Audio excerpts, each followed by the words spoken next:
Assalamualaikum warahmatullahi wabarakatuh. Good morning everyone. My name is Rati Kusuma Wijaya. I am number 7. In this opportunity, I would like to present my work.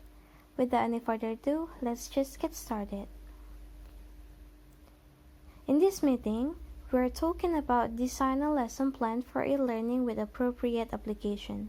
So I will show you my lesson plan for e-learning with appropriate application. Pertama di sini saya menampilkan rencana pelaksanaan pembelajaran yang telah saya susun. Satuan pendidikannya yaitu SMP, kelasnya, lalu mata pelajaran, materi pokok, dan alokasi waktu. Kompetensi dasar 3.8 dan 4.7 dapat dilihat di layar saat ini.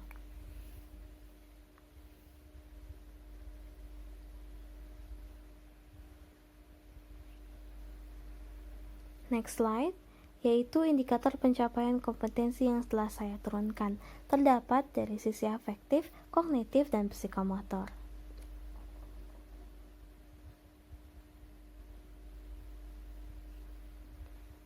Lalu, materi ajar.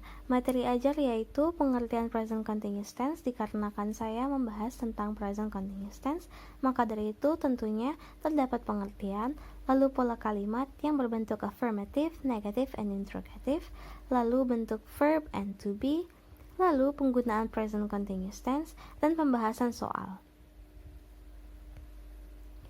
Media pembelajaran. Di sini saya akan menunjukkan dan saya akan menampilkan media-media pembelajaran yang dapat saya gunakan dengan e-learning. Pertama ialah Zoom Meeting.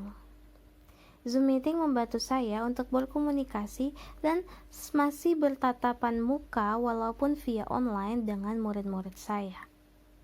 Di sini yang saya tampilkan sekarang merupakan contoh-contoh screen saat saya sedang mengajar menggunakan Zoom Meeting. Lalu Google Classroom. Google Classroom bertujuan untuk memberikan tugas dan hal-hal lainnya yang dapat di-share di Google Classroom. Di sini merupakan contoh dari bentuk Google Classroom itu sendiri. Saya menggunakan Google Classroom untuk menyampaikan beberapa informasi atau tugas-tugas yang saya berikan. Lalu Google Form. Media yang digunakan pada pembelajaran ini Google Form juga termasuk. Mengapa? Karena Google Form dapat membantu saya membuat kuesioner ataupun soal-soal terkait beberapa materi yang saya ingin jadikan sebagai ujian. Google Form membantu saya dengan mengumpulkan data-data dari anak-anak murid dan jawaban-jawaban yang telah mereka berikan.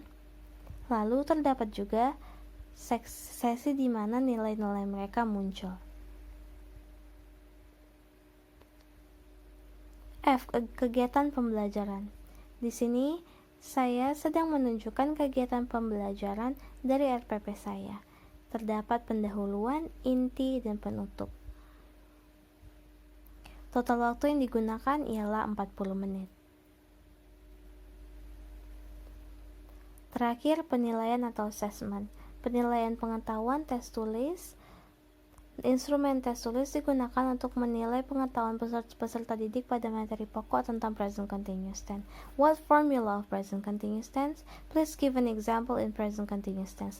Lalu saya menaruh rubrik. Penilaian keterampilan atau tes praktik. Tes praktik digunakan untuk menilai keterampilan peserta didik dalam hal 1. Membuat dialog percakapan, 2. Mempraktekkan percakapan yang telah dibuat, dan 3. Gestur yang sesuai. Sekian yang dapat saya sampaikan, terlebih dan kurang mohon dimaafkan. If you have questions, comment, or something to add, please feel free to tell me. Thank you very much. Have a nice day. Good morning.